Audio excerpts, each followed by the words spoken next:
네가 자랐을 때 혼자 뒤집지도 못했는데 뒤집는 거 봤을 때 박수 쳤고, 네가 걸을 때 박수 쳤고, 말길 알아들었을 때 박수했고. 근데 말길 알아들은 다음부터 내가 말을 했는데 네가 네 의견을 제시하면서 아버지의 말을 거역했을 때 춤을 췄다. 그랬거든요. 실제로 그랬거든요. 왜요? 그러더라고요.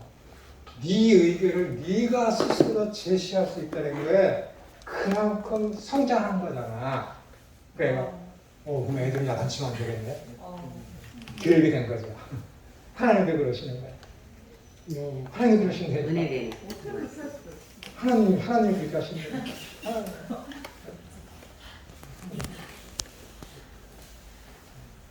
모든 게 다 성경에 있는데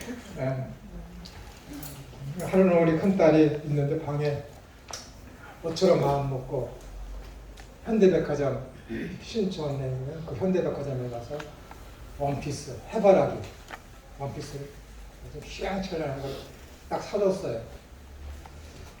그래서 오늘은 얘를 이거 입혀서 이제 주말이면 나가야지, 이제 외출을 해야지, 우리 딸내미의 그 미모를 과시해야지 하고 이제 부풀을 써서 왔는데, 얘가 방에 있는데 아버지가 학교에 갔다 왔는데 안 나오는 거야. 이놈이 뭐 하나 그랬더니 가위 갖고 그 옷을 해바라기 그 모양으로 너무 이쁘다고 옷을 오리고 있는 거예요? 오리고 있어요. 옷을 이렇게 다 오리고 있어요. 다 오리고 있어요. 그 이야기 자주 하거든요. 우리 큰딸이 기억이 안 났으니까 어떻게 했어요? 묻더라고. 너무 웃었지. 너무 웃었지. 너무 웃겼거든요. 애가 손목에 힘이 생겨서 그것을 오릴 수 있고 아름다움을 알 수 있고 그런 여러 가지 일들이 생각이 나서 웃었죠. 그랬더니 아버지가 걔가 그러더라고. 아버지는 진짜 아버지네요. 그러더라고. 이거 오래된 얘기예요. 그리고 이런 거는 뭐 그냥 재밌는 얘기인데 티밥을 사줘요. 어렸을 때. 그러면은 뭐 온 집안이 티밥이야. 난리 나요. 온 집안. 그럼 가만히 넣어서 잘 때쯤 되면 얘네들이 뒤에는 인형으로다가 애기 업고 있고 사진도 있어요. 내가 들을 수 있는 빗자루 갖고 한 놈은 이렇게 받치고 있고 한 놈은 쓸고 있고 지들이 자야 되니까 그러고 있고. 여러 가지 잘못했을 때는 매도 들기도 하고 많이 혼내기도 했지만은 아이의 어떤 이런 거 야단치면 성장에 해가 되겠다 하는 그런 거는 오히려 칭찬을 했어요. 하나님이 그렇게 하시거든요. 하나님이 그렇게 하시거든요. 관계적인 그런 면을 해치는 것에 있어서는 굉장히 야단을 많이 쳤어요. 근데 그런 실수에 대해서는 야단친 기억이 없어요. 야단친 기억이. 하나님이 저한테 그렇게 하셨거든요. 늘 그렇게 하셨거든요. 제가 이 이명이 있거든요. 결혼하기 전에 사람에 대해서 실수를 했기 때문에 하나님께 기도를 했어요. 나를 용서해 주시려면 한 대만 치십시오. 징계하십시오. 그런 기도 여러분 절대 하시면 안 돼요. 진짜 한 대 맞으니까는 지금까지 후유증이 있잖아요. 이 일이 25살에 일어난 일이에요. 26에 우리 집사람 만난 거. 그 전에 있는 여자들 다 정리하려고 우리 집 사람 다 알아요. 몇 명을 만났는지 다 고백했거든. 다 고백했거든. 다 고백했거든. 새로운 사건이 아니에요. 내가 말씀드렸을 거예요. 근데 하나님 옆에 나는 지금 만나는 이 여자랑 결혼해야 되겠으니까 이전에 지금 만나고 있는 이 사람을 정리해야 되겠습니다. 난 이쪽을 택하겠습니다. 그래갖고 내가 한 대 치면 맞겠습니다. 진짜 치시더라고요. 내 실수지. 돈도 진짜 수백만 원 들어갔어요. 하나님의 은혜로 미국 가서 이게 나았지. 근데 지금도 피곤하면 이명이 들려. 삐 소리가. 이거 생각날 때마다 진짜 하나님의 은혜로구나 하는 게 있어. 하나님은 다 사람의 사람에 맞도록 일을 하십니다. 아마 내가 믿음이 진짜 강했다면은 귀갖고 안 하셨을 거예요. 귀갖고 안 했을 거예요. 여러분 순종이 쉐마잖아요. 신명기 6장인가 들으라 이스라엘아 나는 너희의 여호와 하나님이라 내 말을 듣고 있을 때 들으라 그것이 쉐마거든요. 그러니까 순종이란 단어가 그 쉐마예요. 들으라라는 단어랑 순종이란 단어가 똑같습니다. 순종이란 단어가 둘 다 쉐마예요. 근데 그 들으라 그 쉐마라는 그 단어가 무슨 뜻이냐면은 하나님의 말씀을 통해서 훈련을 시키십니다. 그 훈련이 뭐냐면은 힘들고 어려운 것이겠죠. 그죠? 여러 가지 시련도 허락하시고 여러 가지들이 이제 우리에게 훈련을 시키시기 위해서 하나님께서 명령을 내리시는데 그 명령을 내리시고 그 명령을 순종하시고 순종하고 어려움을 극복하면서 그 순종을 통해서 이루시고자 하는 것, 쉐마 들으라 말씀을 우리에게 선포하시고 듣게 하시는 그 근본적인 목적이 뭐냐면은 쉐마 우리의 영안을 뜨게 하십니다. 신기하죠? 우리를 순종시키시며 우리를 순종케 하시고 우리에게 말씀을 들려주셔서 행하게 하시고 그 어려운 환경이 있을 때 그것을 극복하게 함으로 말미암아 우리의 영적인 눈이 띄어지게 하는 거예요. 그 목적으로다가 우리에게 명령하시고 우리에게 순종을 요구하십니다. 순종을 해서 한 단계 올라갈 때마다 우리의 영적인 시력이 점점 강해집니다. 하나님의 나라에 대한 소망이 점점 커진다는 얘기입니다. 여러분이 순종하는 만큼 하나님 나라에 대한 확신이 점점 배가가 되는 거예요. 이게 쉐마입니다. 쉐마. 들으라. 이것이 순종하라. 라는 쉐마입니다. 순종 없이 하나님 나라 볼 수 없습니다. 자기 자신을 부인해야 자기 십자가를 져야 순종이 되어지죠. 자기 십자가 지지 않고 자기 부인하지 않는데 어떻게 하나님 말씀에 순종할 수 있겠습니까? 세상에 가진 것 많고 우리 형제님이 말씀하신 것처럼 사울과 같이 모든 것이 부족함이 없는 사람은 세상의 것을 돕고 싶지 않아서 세상에 관심을 갖지만은 다윗처럼 목동이며 가진 것 없고 막내이면서 힘과 능력 없고 멸시천대받으며 고난받는 그런 사람들은 어떻게 되는 거예요? 이 땅에 꿈이 없으니까는 하나님 나라를 소망하게 되는 것이죠. 이해가 되시죠? 그러니까 하나님이 사탄이 주는 그런 어려움 막아주지 않습니다. 막아주지 않습니다. 그래야 세례 요한처럼 자기가 가진 모든 기득권, 제사장으로서의 취할 수 있는 모든 명예를 다 버렸을 때 그가 회개하라 하나님 나라가 가까이 왔다 라고 선포할 수 있는 것이고 그 나라에 크게 관심을 가질 수 있는 것이죠. 하나님이 분명히 믿는 자들은 당신의 자녀들은 백성들은 그렇게 섭리에 나가십니다. 성경 어디에도 그렇게 안 하시는 것이 없어요. 다 그렇게 하십니다. 열애 없습니다.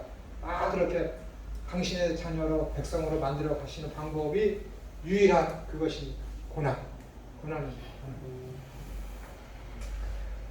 그 다음 세례 방식에 대해서 말씀드리겠습니다. 세 가지 세례 방식이 교회에서 사용되었습니다. 물을 뿌리는 세수, 세례와 물을 붓는 물을 뿌리는 세수 세례와 물을 붓는 관수 세례, 그리고 물에 담그는 침수 세례의 방식이 있습니다. 지금 우리 대한민국에서는 제일 많이 하는 것이 관수죠, 관수. 물을 이렇게 붓는 거. 근데 좀 그런 거 싫어하는 사람들은 손가락에 물을 이렇게 해서 톡톡 이렇게 해서 톡톡 이렇게 하시죠. 이게 많은가요? 아니면 물을 이렇게 붓는 게 많아요? 물 속에 들어가는. 침례요? 네. 침례 교인이 있어요? 아니요, 우리 애통이 사정에 가가지고 거기 침례 했었어요. 침례를 받으시는군요. 네. 그게 가장 좋습니다. 할 때는 완전히 그게 예수 장로교에서는 이렇게 했거든요. 우리 네. 교회에서는 이렇게 했는데 거기를 갔어요. 또 세례를 두 번 받으신 거예요? 네. 했어요. 그것도 두 번. 어디 가서 그거 말씀하시지 마세요. 한 번만.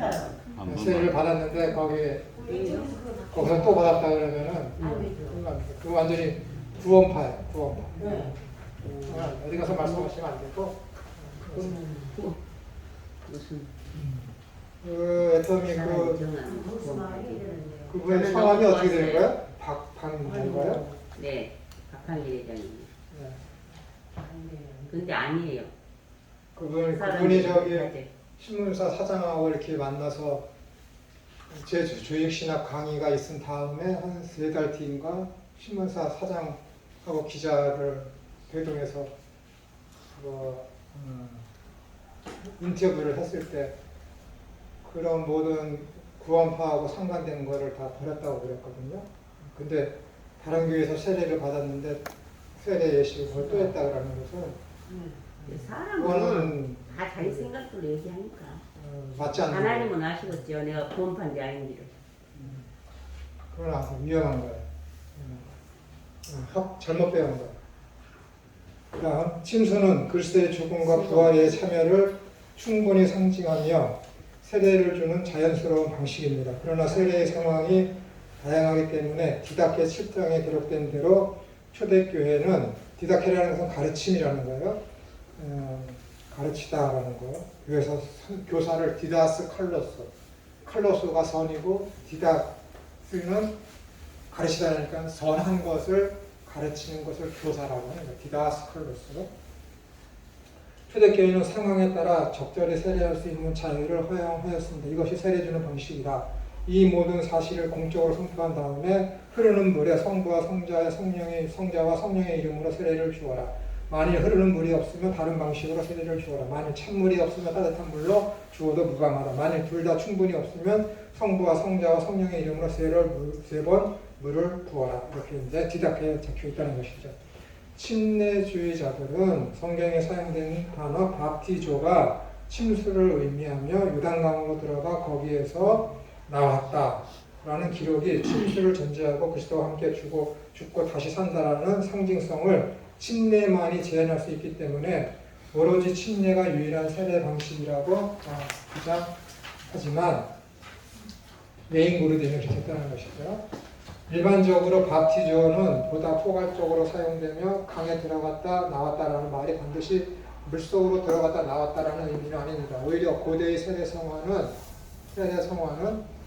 강 속에 서서 세례를 받는 모습들이 흔하며 세례는 성경에서 죽음과 재성의 의미뿐만 아니라 다양한 상징성을 가지고 있으며 반드시 침례를 할 필요는 없어요. 그러나 그것이 더 상징성으로 그림으로 보여주는 데 있어서 더 확실하기 때문에 저 같은 경우에도 만약에 내가 목회를 하고 세례를 의식을 한다 그러면 침례를 하겠죠.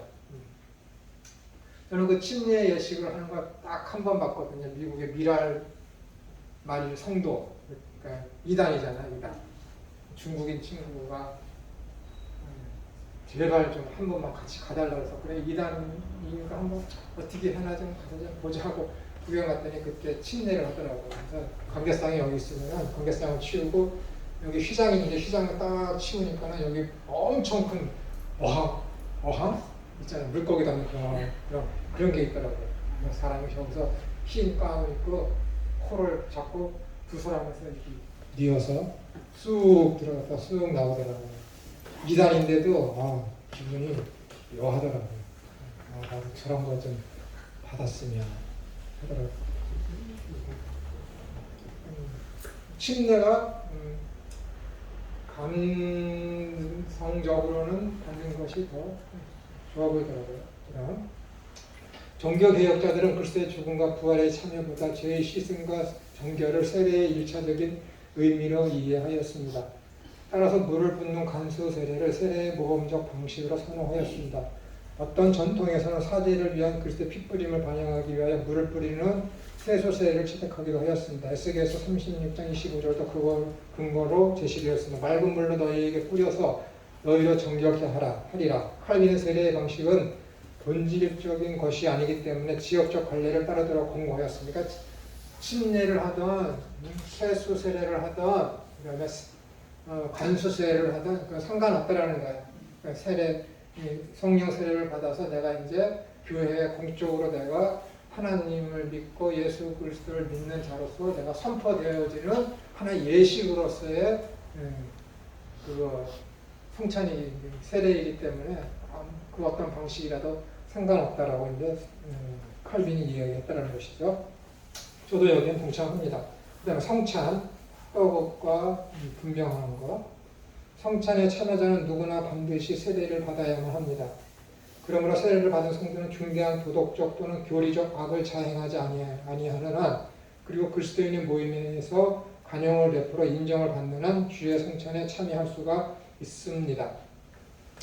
지금 이거 이제 고린도서 15장을 예를 들어서 12장 예를 들어서 지금 성찬 예식에 참여할 수 있는 조건을 말씀드린 것은 우리나라 헌법, 장로교 헌법에 기인해서 이렇게 이야기하는 거예요. 제 의견은 약간 다릅니다. 지금 말씀드렸지만은 교회에 대해서 지체의식을 갖지 못하고 지체를 분열시키는 자들에 한해서 참여할 수 없는 거예요. 성찬 예식이 뭐예요? 연합을 의미하는 것이거든요. 연합. 가나의 혼인잔치가 뭘 의미하는 거예요? 하나님 나라가 임했으면 하나님과 내가 연합되어서 혼인잔치에서 내가 지금 축배를 드리는 것, 축제를 하는 것, 하나됨을 나타내는 것이 혼인이잖아요. 둘이 하나가 되는 것. 그 연합을 이야기하는 것이거든요. 그런 깨는 것이 굉장히 성령을 해방하는 엄중한 죄입니다. 그래서 아침에 조금 전에 말씀드렸듯이 아나니아 삽비라가 왜 죽었어요? 그것입니다. 하나됨을 완전히 파괴하는 것. 그러니까 또 바울도 이 하나됨을 파괴하는 자에 한해서 뭐라 그래요? 이 성찬 예식에 참여하는 것은 부끄러운 것이다. 왜? 지체를 흐트러뜨리니까, 금열시키니까.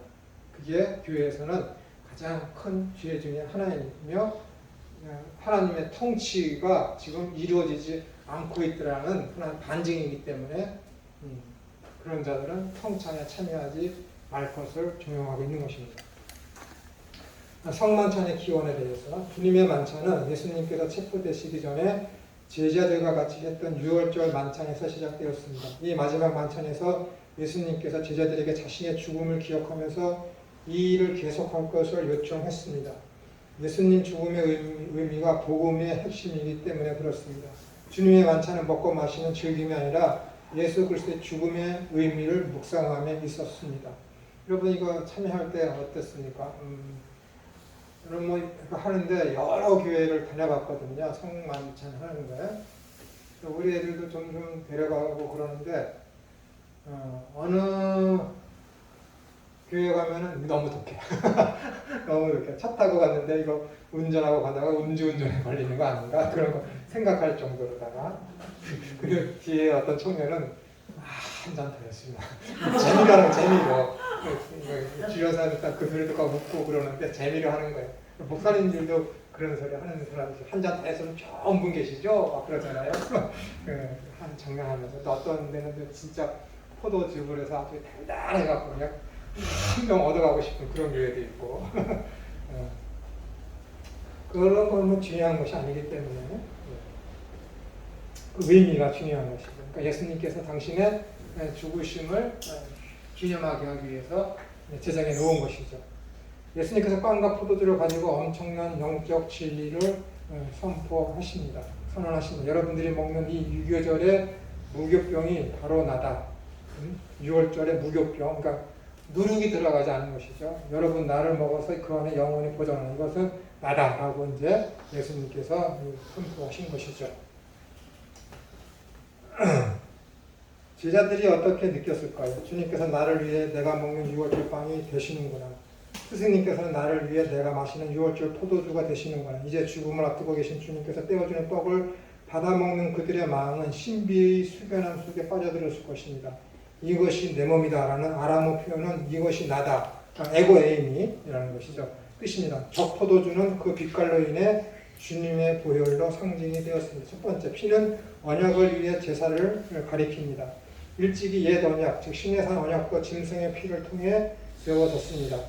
짐승의 피를 받아 그 반은 단에 뿌리고 나머지 반은 백성에게 뿌렸습니다. 그렇게 피의 제사를 통해 하나님과 이스라엘은 특별한 관계에 들어갔습니다. 하나님은 이스라엘을 돌보시며 저들의 왕이 되셨습니다. 이스라엘은 하나님의 말씀을 준행하여 그 뜻을 행하는 그 나라의 백성들이 되는 것입니다. 그런데 이 언약이 깨졌습니다. 하나님의 말씀을 준행하겠다고 약속했지만 이스라엘은 반복하여 범죄하고 우상을 섬기며 약하고 가난한 사람들을 압제하면서 그 마음이 하나님을 떠났습니다. 결국 북이스라엘은 주전 722년 아수르에 멸망하고 남은 유다는 주전 586년에 바벨론에 의해 멸망했습니다. 왕이 눈을 뽑힌 채 포로로 잡혀가고 약속의 땅을 빼앗겼으며 하나님과 그들 사이의 중개자들은 제사장들도 끌려가고 영원할 것만 같았던 성전마저 무너져 버렸습니다. 남은 것이 없었습니다. 언약이 깨진 것입니다. 그러나 하나님께서는 언약이 깨진 바로 그 위치에서 예레미야를 통해 새 언약을 세우시겠다고 31장에서 약속을 하셨습니다. 그런데 예수님께서 자신의 피가 그 약속된 새 언약을 위한 것이라고 지금 마가복음에서 선포하고 계십니다. 십자가에서 예수님께서 흘리신 피로 하나님과 우리 사이의 화목을 이루시고 그로 말미암아 새 언약이 세워질 것이라는 말씀입니다. 신약이 만들어진 것이죠. 이것에 대해서 피를 흘리시는 피를 값을 통해서 이 언약을 이루시고 그것을 어긴 백성들을 회복시켜서 예수님이 이 땅에 오셔서 자신이 속죄로 통해서 모든 언약을 완성하시겠다라는 그 대표적인 말씀, 예수님의 인생에 있어서 가장 자신의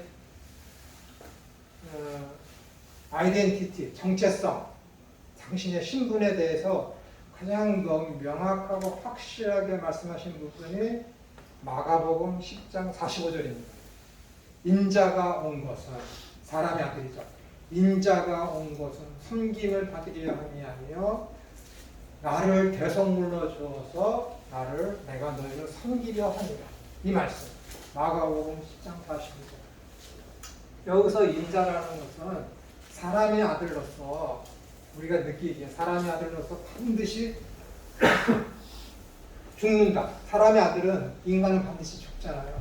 반드시 죽는다라는 그런 의미도 있지만은 여기서 말씀하시는 인자라는 개념, 이스라엘 사람들이 이 인자라는 히오스 호 안드로프라는 이 인자라는 개념은 다니엘서 7장에서 유래된 것입니다.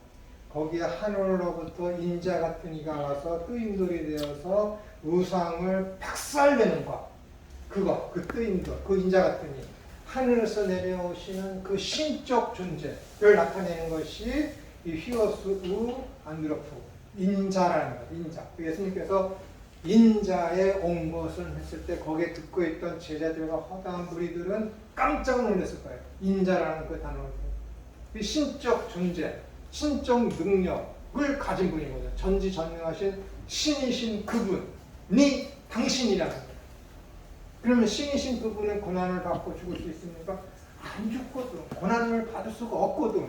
신이신 그분이 어떻게 사람들로 인해서 잡힘을 당하고 고난을 받고 죽을 수 있습니까? 죽을 수 없어요. 그러니까 사도 베드로가 당신은 그리스도이시며 살아계신 하나님의 아들이십니다 라고 했을 때 예수님께서 바요나 신문아 내가 참 잘하였도다 하면서 했는데 인자는 이제는 고난을 받고 십자가에 달려 죽을 것이다 했을 때 사도 베드로가 뭐라 그래요? 그럴 수 없나이다 라고 얘기하는 거예요. 왜 그럴 수 없어요? 자기가 지금 고백을 했잖아요. 그 예수님이 그것이 맞다고 그랬잖아요. 뭐가? 메시아라고. 하나님의 아들이시며 그리스도라고 고백했을 때 맞다라고 했는데 하나님의 아들이 나는 인자는 고난을 받고 십자가에 죽을 거야 라고 했더니 앞뒤가 안 맞거든. 어떻게 하나님의 아들이 사람한테 잡혀서 고난을 받고 사람한테 목숨을 빼앗길 수 있을까? 있을 수 없는 일이에요. 그럴 수 없나이다. 그런 일이 당신에게 발생할 수 없나이다 라고 얘기하는 거예요. 그럴 수밖에 없어요. 그러니까 이게 마가복음 10장 45절도 예수님과 당신을 갈 때 인자라고 했을 때 사람들이 우와 드디어 메시아라구나 했는데 그 뒤 따라오는 것은 뭐예요? 나는 섬김을 받으려 온 것이나 나를 인자를 대성물로 주어서 도리어 너를 섬기려 한다 했을 때 사람들이 딜레마에 빠지는 거죠. 도대체 뭔 얘기를 하는 거야? 지금 이 사람들은 다니엘서 7장에 있는 그 인자를 얘기하는 것이 아닌가? 라고 했겠지. 어떻게 인자라고 그 칭호가 역사적이며 성경적이며 구속사적으로 해석했을 때 그분은 메시아이신데 어떻게 사람들을 대성물로 죽으셔서 죽게 된다는 것인가? 헷갈릴 수밖에 없는. 여기서 인자가 온 것은 섬김을 받으려 함이 아니라 섬긴다라고 했을 때 이 섬긴다라는 이 단어에서 뭐가 유래됐냐면은 집사라는 단어가 나옵니다. 이 섬긴다하고 집사라는 단어가 똑같은 헬라어입니다. 이 섬긴다라는 이 단어가 뭐냐면은 시중을 들기 위해서 여기에 누가 식사를 하고 있어요. 그럼 종이 옆에 와서 이렇게 있는 거예요. 말씀만 하십시오. 내가 당장에 바로 즉시 그 일을 수행하겠습니다. 라는 뜻이 섬긴다라는 거예요. 그 뜻을 가지고 생긴 것이 집사라는 단어예요. 집사.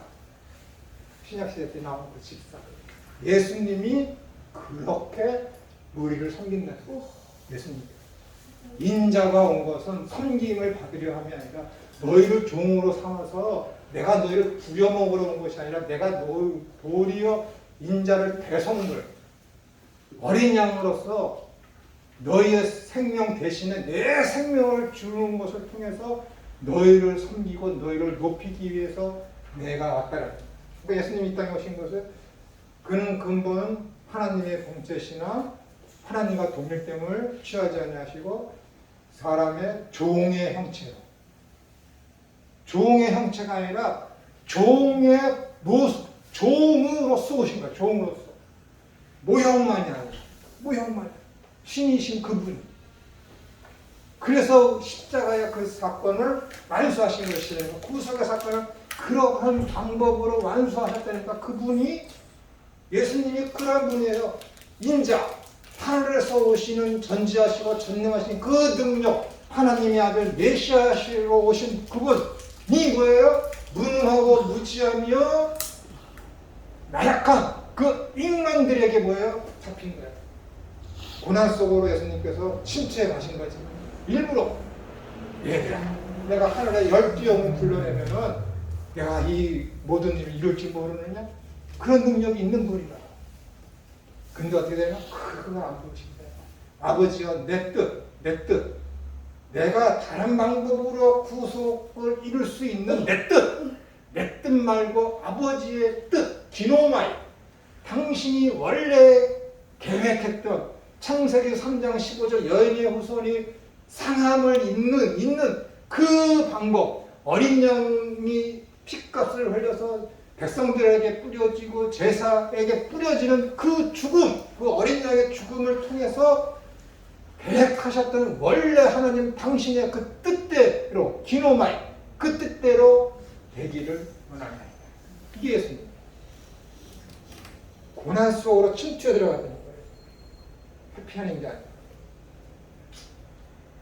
그리스도인들에게 오는 이런 시험, 시련, 고난 회피하라고 그러는 거예요. 야, 너희들, 고린도전서 10장에 너희들이 받는 시험은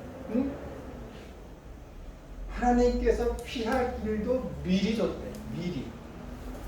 너희들이 감당할 시험밖에는 주지 않으셨대. 피할 길도 주셨대. 근데 도망가? 피할 길을 주셨다니까 도망가. 아니라니까요. 피할 방법은 뭐예요? 믿음이라니까요, 여러분. 이미 주셨대. 극복할 수 있는 힘을 이미 주셨대. 그 앞에 있잖아요. 감당할 시험밖에 없대. 감당할 시험만 허락하셨대. 근데 도망가? 가짜는 도망가지. 가라지는 도망간다니까. 자기 재물 잃어버릴까봐.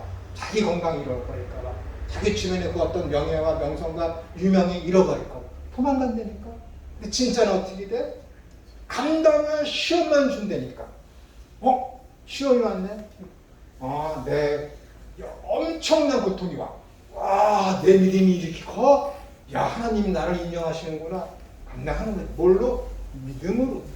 그 앞에 보세요. 그러니까는 이스라엘 백성들이 애굽에서 나와서 가나안으로 갈 때 왜 그들이 실패했는지, 그리고 왜 그들이 성공했는지.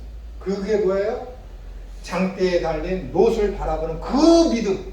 그 믿음이 그들의 광야에서의 시험을 이기겠다라는 거예요. 그러니까 피할 길은 뭐예요? 믿음이라는 거예요. 감당할 시험밖에 안 된다잖아. 감당할 시험. 근데 이만큼 어려운 문제가 왔어. 그럼 슬퍼해야지. 진짜 하나님은 나를 믿으면 이렇게 작게 보시네. 인정은 못 받은 거야. 큰 어려움이와 와 자랑할 만하지. 내 믿음이 얼마나 크냐면은 야 내 믿음이 이렇게 크니까 하나님이 내 오른손을 잘라가시지. 그럽니다. 싫지요? 싸한 기분이. 싫은 거지. 그럽니다. 순교당하는 사람들 감당할 만하니까 허락하시고 감당 못하면 하나님 허락하지 않으시죠. 이제 군대 얘기하죠. 대한민국에서 군대 육군 생활하면 저처럼 편하게 한 사람은 없을까요? 최고로 편한 데로만 띵띵띵 돌아갔어요. 군대 가기 전에 그랬지. 하나님한테 내가 감당할 곳으로 보내주십시오. 안 그러면 탈영하겠어요. 감당할 곳. 논산훈련소 갔지. 대전에 있는 통신학교 가서 6개월 훈련 받았지. 자대에 1등병 짝대기 2개 들고 자대에 갔어. 그것도 우리 큰형 집에서 뛰어가면 5분 거리인 독산동. 우리 큰형이 독산동에서 살았거든요. 통장 노릇하면서. 근데 독산동이 이렇게 말미고개라고 있는데 거기 넘어가면 거기 사랑의 교회 거기 있잖아요. 여러분 그 뭐지? 아까 그 애터미 교회. 그 교회가 말미교회 있는 거죠. 거기 넘어가면은 군부대가 있었거든. 내가 거기서 근무했거든. 군부대 딱 가서 내가 처음 하나님한테 한 소리가 뭔지 아세요? 하나님 제 능력이 이거밖에 안 되니까 기분이 안 좋았어요. 진짜 난 전방에 그런 데 갈 수 있는 능력이 있는 줄 알았거든. 이 기차 타고 오는데 제일 늦게 내리는 사람이 최전방에 가는 거예요. 근데 제일 늦게 내렸어요. 영등포에서. 근데 상병을 단 사람이 왔는데 그때 시대에 방이라고 하잖아. 단기사장. 2등병, 1병단 나한테 존댓말을 하는 거예요. 옆에 있는 2등병 짝대기 하나 단 사람한테도 상병이 존댓말을 하고 나중에 알고 보니까는 단기사병이더라고요. 우리는 단기사병이 아니니까. 그래서 존댓말. 제일 늦게 내렸으니까는 야 내가 이제 드디어 여기서 얼마나 멀면은 거기 데리고 갈 상병이 왔을까. 그래서 야 하나님이 나를 이렇게 크게 보시는구나. 근데 딱 조금 자고 일어나서 보니까 내일에 얼마나 멀면은 여기서 쉬었다가 갈까. 내 빚을 생각하는 거야. 얼마나 멀면은 여기서 쉬었다가 갈까. 진짜 힘든 곳인가 보구나. 속으로는 걱정되면서도 또 한편으로는 내가 이렇게 강한 사람이 우쭐대기 시작했지. 근데 여기가 자대래. 그래서 내가 하나님한테 내가 이렇게 약하군요. 그때 알았어요. 그때 우리 어머니가 면회 오시더니 에이씨 면회 괜히 왔다 그러시더라고요. 너무 편한 곳에 있으니까. 그래야지. 진짜 강한 사람은 하나님은 최전방으로 보내시죠. 여러분 진짜 강하면 특전사로 보내십니다. 거기서 받을 훈련을 받게 하시지. 근데 김천우는 쟤는 안 돼. 쟤는 특전사 보냈다가 타령을 할 거야. 하니까는 하나님께서 보호막을 그냥 여러 번 한 겹만 세워놨는데 나는 3겹, 4겹 세워놓는 거야. 쟤 다치면 안 돼. 쟤 다치면 나 배반할 거야. 싸고 애기 죽여듯이 갓난애기 풍미하듯이 이렇게 그냥 내가 너를 새가 그 날개 아래 새끼를 품듯이 내가 너희의 그림자가 되어서 너를 하듯이 할 때 나 여러분들은 그냥 참새가 이렇게 예수하고 있지만 저는 독수리가 와서 예수하고 있어요. 그러니까 안 다치지. 계속 이거 울고먹는 거 하나님한테 그냥 강한 모습 안 보여야지. 뻑하면 울고 다 줄 수 있는 능력이 있는데 일부러 다 주지 않고 자꾸만 요리조리 회피해야지. 하나님 만들어가고 계십니다. 네. 그 다음 이렇게 예수님께서는 마가복음 10장 45절에서 당신의 어떤 정체성을 인자와 그 다음에 고난의 종으로서 당신을 말씀하고 계십니다. 그렇게 해서 구속사가 이루어진 것이죠. 인카네이션, 자기 비하, 자기 낮춤.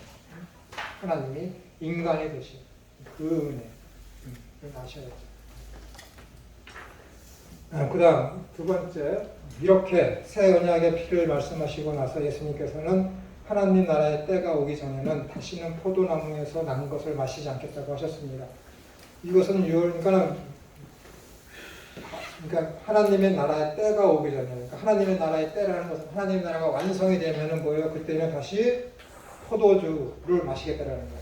첫 번째 기적이 뭐라고요? 물이 포도주죠. 그러니까 포도주를 마시는 잔치죠. 잔치. 이제 하나님 예수님께서 마지막 포도 잔을 준비하고 계시고 그것을 우리와 함께 마실 때인데 그것은 뭐예요? 예수님께서 재림하시는 그때에 내가 포도나무에 난 것을 마시겠다라는 거예요. 지금은 이제 안 마신다. 그때가 되어야 마시겠다는 것이죠. 이것은 6월절 절의 간행을 염두에 두고 그 의미를 풀어야 할 것 같습니다. 원래 6월절 만찬에서는 식사 중 잔을 4번 들어 포도주를 마십니다. 잘 들으세요. 지금도 그렇게 하고 있습니다. 그리고 이 4번의 잔은 각기 출애굽기 6장 6절부터 7절에서 언급된 4중의 구속 약속을 상징했습니다. 그러므로 이스라엘 자손에게 말하기를 나는 여호와라 내가 애굽 사람의 무거운 짐 밑에서 너희를 떼어내며 그 구역에서 너희를 건지며 이게 여러분들에게도 그대로 적용되는 거예요. 내가 편팔과 큰 재앙으로 너희를 구속하여 너희로 내 백성을 삼고 나는 너희 하나님이 되리니 나는 애굽 사람의 무거운 짐 밑에서 너희를 떼어낸 너희 하나님 여호와인 줄 너희가 알지라. 이렇게 되어 있습니다.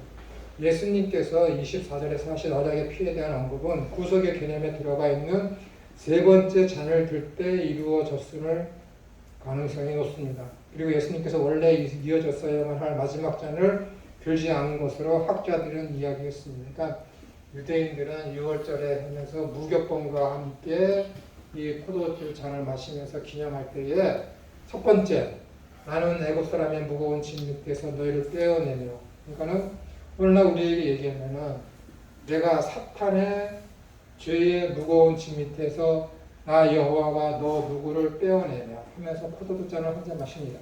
두 번째 그 고역, 그 죄로 인해서 너희가 당하는 그 고난과 괴로움에서 내가 너희를 건졌어. 그리고 또 한 잔 합니다. 그다음에 편팔과 큰 재앙으로 너희를 구속하여 라고 마십니다. 이렇게 했다라는 거예요. 근데 네 번째, 너희로 내 백성을 삼고 나는 너희 하나님이 된다. 완벽하게 하나님 나라가 임하는 그 시기가 되는 것 되어져 있지 않았기 때문에 어떻게 된 거예요? 이 잔을 마지막 잔을 예수님께서 마시지 않으셨다라는 것입니다. 이것을 지금 상징한다라는 것입니다. 그 잔을 마실 때가 오시는 것이죠. 가나의 혼인잔치가 완성이 되는 것입니다. 예수님께서 24절에 하신 언약의 피에 대한 언급은 구속의 개념에 들어가 있는 세 번째 잔을 들 때 이루어졌음을 가능성이 큽니다. 그리고 예수님께서 원래 있어져야 할 마지막 잔을 들지 않은 것으로 학자들은 이야기하고 있습니다. 그 마지막 잔은 하나님 나라가 완성되는 때에 들겠다라는 결연한 의지의 다짐이었습니다. 그 마지막 잔은 주님께서 재림하시는 때에 마시게 될 것입니다. 하나님 나라가 임하시면 잔치가 벌어질 것입니다. 그때는 기쁨과 최상의 행복의 잔치가 될 것입니다. 그 메시아의 잔치에서 축제의 포도주를 마시기 전에는 다시 잔을 들지 않겠다 하시면서 마지막 잔을 거두어 미래를 향해 열어두신 것입니다. 그러니까는 아까도 제가 여기 우리 김영리 목사님에게 말씀드렸지만은 요한복음 2장에서 그 연회장의 그 주재하는 매니저가 야 너희는 다른 사람들은 보통 뒤로 흘러갈수록 포도주를 좋지 않은 것을 먹이는데 그러니까 당시 유대 교회에서 유대인들이 결혼할 때 그것은 일반적인 하나의 방법이었습니다. 처음에 좋은 곳을 있다가 일주일 동안 하기 때문에 취하면은 그 다음에 좀 더 등급이 낮은 것, 점점점 등급이 낮은 것을 주는 것이 이스라엘 시대의 관례였고 지금도 그것이 관례입니다. 근데 어떻게 되는 거예요? 끝날 쯤에 됐는데 더 좋은 포도주를 냈다라는 거예요. 그래서 너는 지금까지 좋은 포도주를 두었도다라고 했을 때 거기서 좋은이라는 것은 베더가 아니라 베스트라는 거예요. 최상의 포도주를 남겨놓았다라는 거예요. 그러니까는 이것이 뭐예요?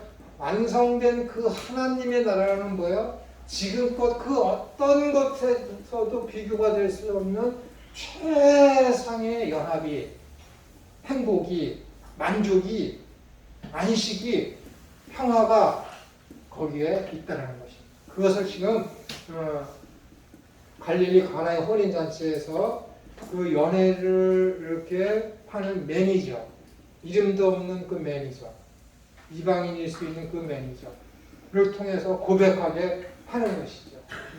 하는 것입니다. 그 중간에 예수님께서 마실 잔은 겟세마네 기도에서 언급한 이 잔, 즉 십자가의 죽음 밖에는 없다는 결연한 자세입니다. 겟세마네 동산에서 언급한 그 쓴 잔을 마셔야만 예수님께서는 먼 미래의 메시아 잔치에서 다시 포도주 잔을 기울일 것입니다. 이러한 배경을 염두에 두면 바울이 전해받은 주님의 만찬 전승이 재림을 언급하면서 그때까지 이 일을 행하며 전해야 한다는 점을 강조하고 있는 이유에 대한 설명이 가능해집니다. 너희가 이 떡을 먹으며 이 잔을 마실 때마다 주의 죽으심을 오실 때까지 전하는 것이니라. 우리는 남겨진 예수 그리스도의 마지막 잔을 위하여 그분이 오실 때까지 성찬식을 행하며 그 성찬이 담고 있는 구속의 소식을 땅 끝까지 전하는 것입니다. 우리가 주님의 제자라면 주님께서 마지막 잔을 드시는 날을 위해 최선을 다해서 주님의 죽으심과 부활하심을 즉 복음을 우리가 증거해야 되는 것입니다. 그리고 우리의 삶이 복음을 증거하는 것은 예수님 믿으세요, 예수 전당, 불신 지옥, 또 중요하지만 그것보다 더 중요한 것은 뭐예요? 그리스도께서 우리에게 보여주신 섬김을 받는 것이 아니라 섬기는 자세. 나가 이 땅을 살아가야 되는 것이죠. 그것이 예수님을 가장 깊게 잘 닮아가는 삶의 모형입니다. 보세요. 남을 나보다 좋게 여기는 것, 다른 사람의 짐을 지는 것, 원수를 사랑하는 것, 내 가진 것을 청지기 직분으로 여겨서 필요한 사람에게 나눠주는 것, 이 모든 것이 다 어디에 들어가요? 섬김에 들어가요. 섬김. 예수님께서 당신을 목숨까지 주시면서 우리를 섬기셨잖아요. 그 삶을 인류가 죄를 범하고 타락하면서 하나님이 제정해 놓으신 방법이 여인의 후손, 하나님의 아들이시며 그리스도, 즉 메시아 구원자이신 그분이 그 구속의 역사, 뱀의 머리를 박살내서 사탄의 죄의 세력을 멸절하시는 그 방법이 무엇이냐면은 고난과 죽음 시험이라니까요. 세상은 어떻게 되는 거예요? 승리를 얻기 위해서는 적보다 원수보다 내가 더 모략이 있어야 되며 내가 더 가진 것이 많아야 되며 내가 더 능력이 있어야 돼요. 그래야 이길 수 있죠. 그게 이기는 거예요. 근데 하나님의 방법, 주 예수 그리스도께서 승리하신 비결이 뭐라고요? 죽으심이라니까요. 완전히 역설이에요. 역설. 사탄은 이 여인의 후손을 죽였을 때 이겼는 줄 알았겠죠.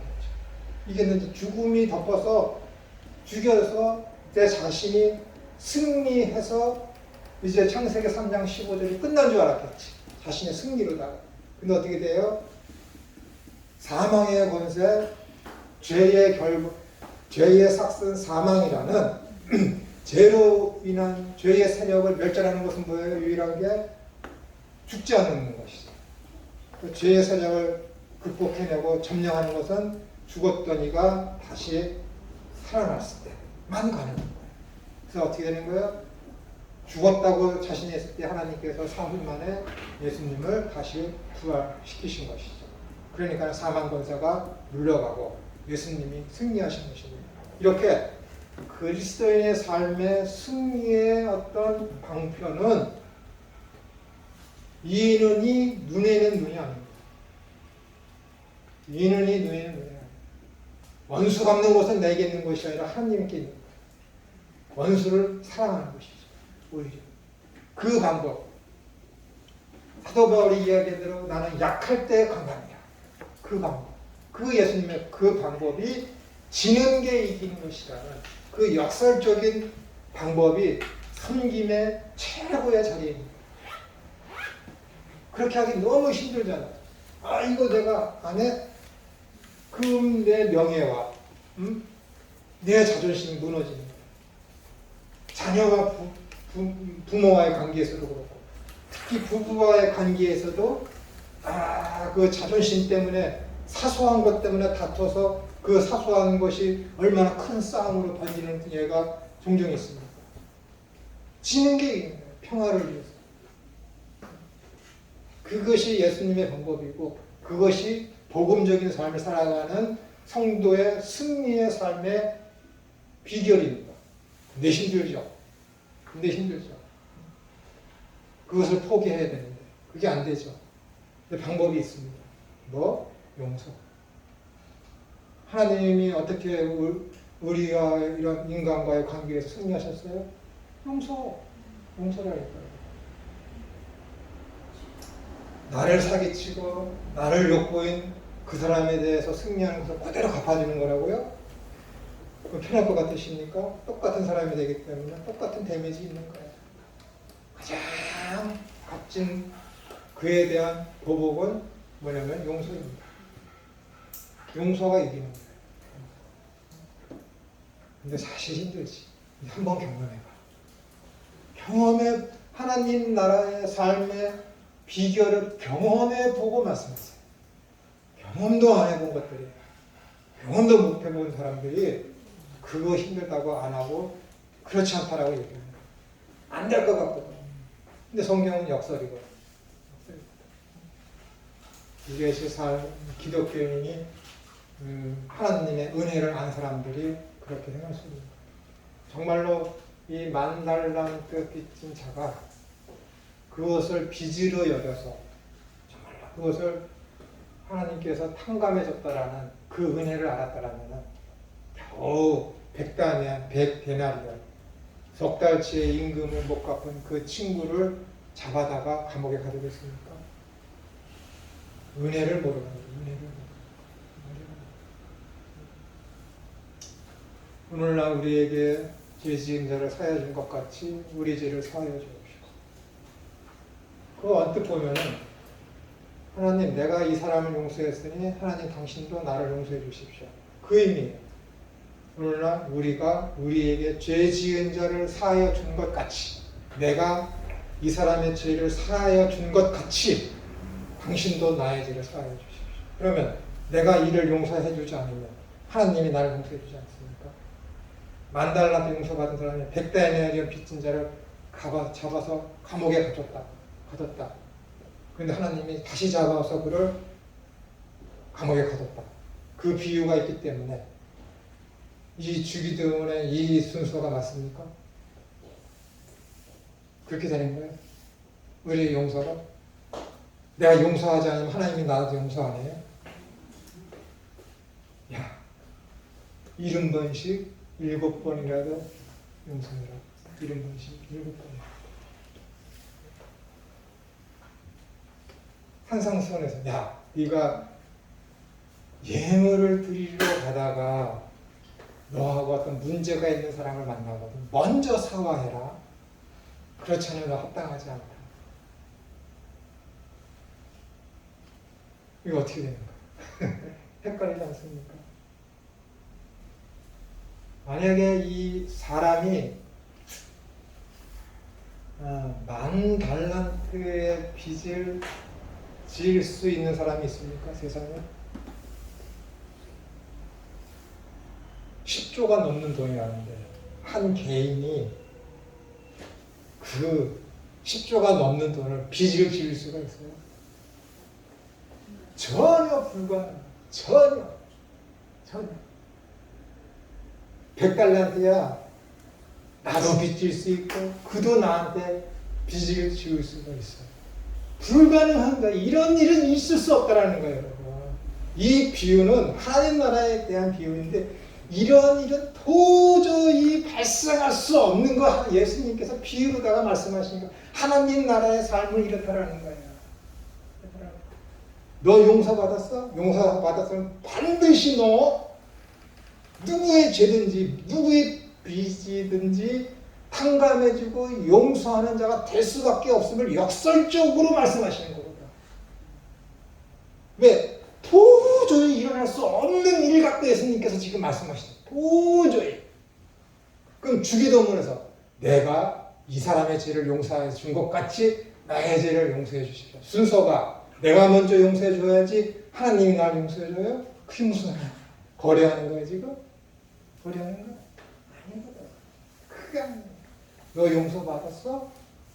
70번씩 7번씩 용서하는 거 알지? 반드시 용서 받은 자들은 반드시 필연적으로 용서하는 삶을 살 수밖에 없음을 역설적으로 얘기하는 겁니다. 용서받았어? 반드시 용서해. 하나님 사랑 받아서 사랑이 네 안에 있어? 반드시 사랑. 반드시. 그걸 얘기하는 거예요. 그거. 역설을 통해서. 근데 사람들이 거꾸로 해. 얼마나 율법적이야. 야, 하나님한테 용서받으려면 야, 내가 지금 우리 아침에 집사람이랑 싸워서 내가 용서하지 않고 양심 붙고 있는데 먼저 내가 용서해줘야지. 좋긴 하겠지. 그러니까 율법적인 거야. 율법적인 거야. 사랑해? 용서가 되는 거지. 용서가 왜 안 돼요? 아내가 실수했어. 근데 아내가 자기가 실수를 인정하지 않아. 그걸 용서하는 걸 용서라고 그러지. 그걸 용서라고 그러지. 아내가 잘못을 안 했어. 내가 잘못했어. 내가 그걸 용서해줘? 아내가 날 용서해주는 거지. 아내가 잘못했어. 아내가 미안해 여보. 용서해줘. 그게 용서야? 용서 아니에요 그거. 아내가 잘못을 했어. 괜찮아. 용서. 이게 용서지. 빚을 탕감해 주는 것하고 용서는 똑같은 단어야. 우리의 죄를 용서하여 주옵시고 용서가 빚을 탕감해 주옵시고 똑같은 단어니까 탕감이니까 여러분. 여러분들은 잘못한 사람이 있어. 그가 와서 빚을 갚아. 그게 무슨 용서야? 그 용서 아니네. 그거 여러분 용서라는 개념은 그런 식으로 이해하면 안 돼. 그 나한테 빚을 지고 나한테 용서한 사람의 상태는 상관없어. 내가 하나님으로부터 10,000달란트 빚을 받았기 때문에 그냥 용서해 주는 거야. 그가 나한테 와서 사과를 하든 사과를 안 하든 그가 나한테 1억의 빚을 줬는데 1억의 빚을 갚지 않아. 그냥 용서해 주는 거야. 그게 용서지. 그게 탕감이지. 1억의 빚을 줬어. 1억을 갖고 와서 갚아. 그게 탕감이에요? 그게 용서예요? 무슨 그게 용서이며 그게 무슨 탕감이에요? 여러분. 그런 식으로 예수님 믿으면 안 돼요. 하나님이 나에게 복을 주셔서 1억의 빚을 내서 그것을 어떻게 받나 했더니 하나님이 그 빚을 받게 하셨습니다. 그건 사탄이 하는 거예요. 하나님이 그렇죠. 못 갚아? 그래 갚지 마. 능력 있을 때 갚아. 용서해 주는 거예요. 그게 용서고 그게 탕감이에요. 하나님이 여러분한테 행한 것이 그것이에요. 나는 예수님 안 믿고 하나님 안 믿는 게 죄인 줄 몰랐어. 나는 그냥 죄이며 지옥을 가야 돼. 하나님이 나를 선택했네. 그냥 죄를 용서해 준 거야. 그게 용서지. 그게 하나님 우리에게 해주신 용서예요.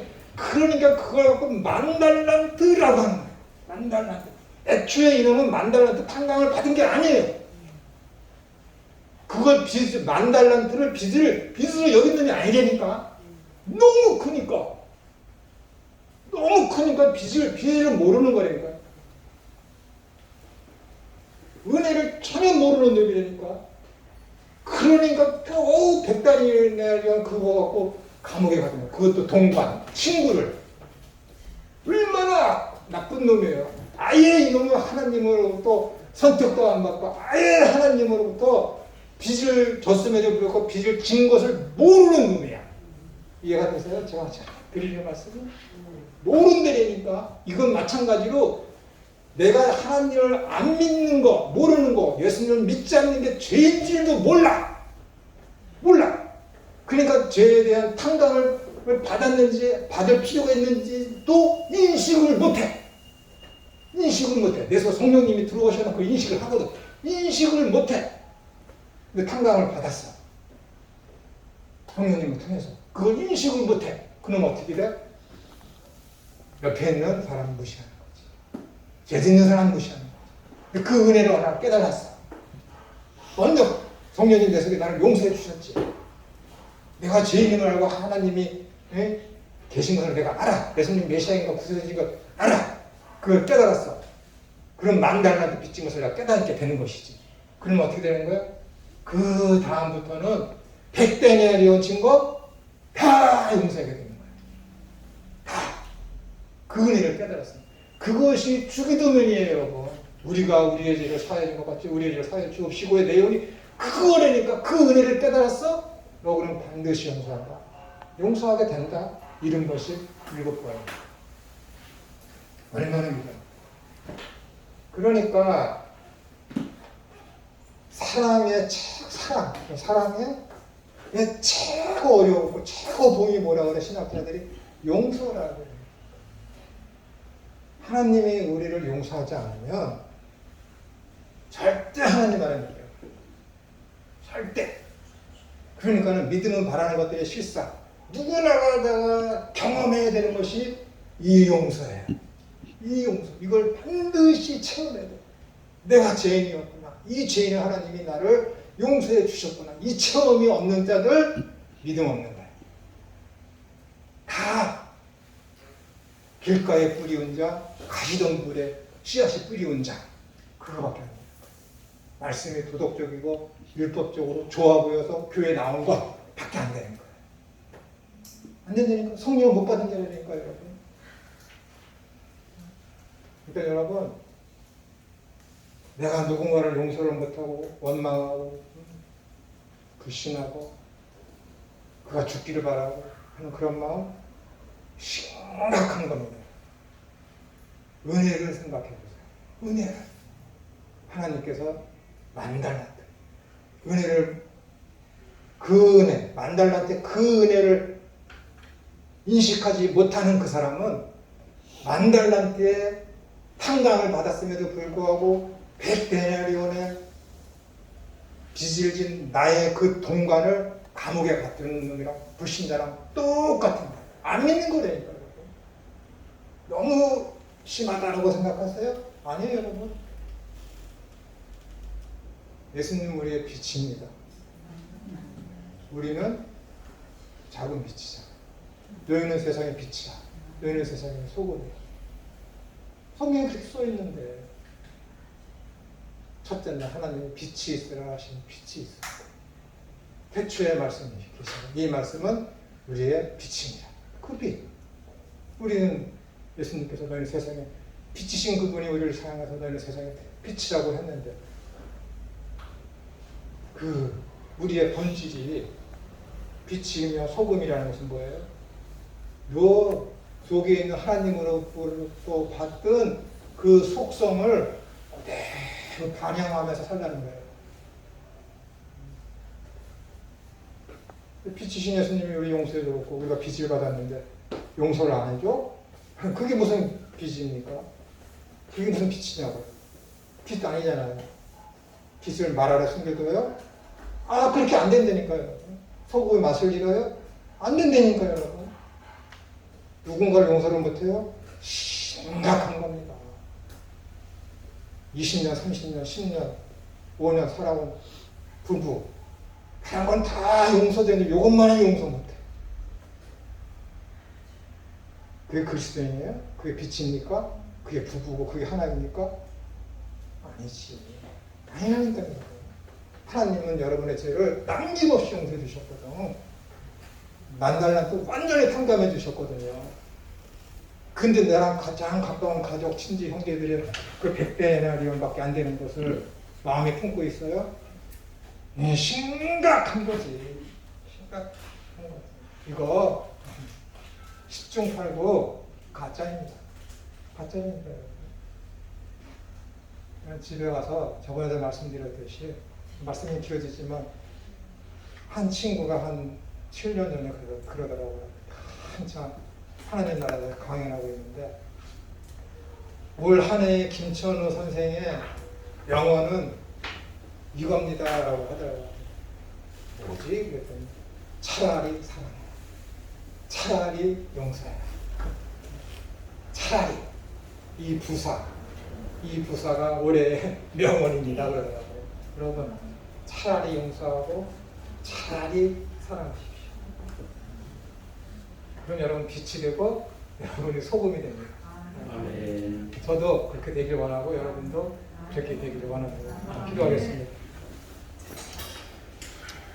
하나님 아버지, 내게 만일이 있어도 하나님께서 저를 사랑하시니까 예수님께서 베풀어 주신 그 은혜와 성령님께서 늘 함께해 주셔서 우리에게 참 평안과 안식을 주신 그 놀라운 것들을 다 표현할 수 없음을 고백합니다. 그래서 우리가 가진 입술로는 감사합니다 라는 그 말밖에 할 수 없음을 부끄럽게 여깁니다. 예수 그리스도께서 주신 그 빛으로서의 역할을 저희들이 넉넉히 감당할 수 있도록 말씀으로 우리를 늘 깨우쳐 주시고 지혜를 주셔서 참 믿음 안에 거하는 신앙의 삶을 잘 감당해 나갈 수 있는 우리 모두가 다 되어지게 하여 주옵소서. 그것이 예수님의 이름으로 기도드리옵나이다. 아멘.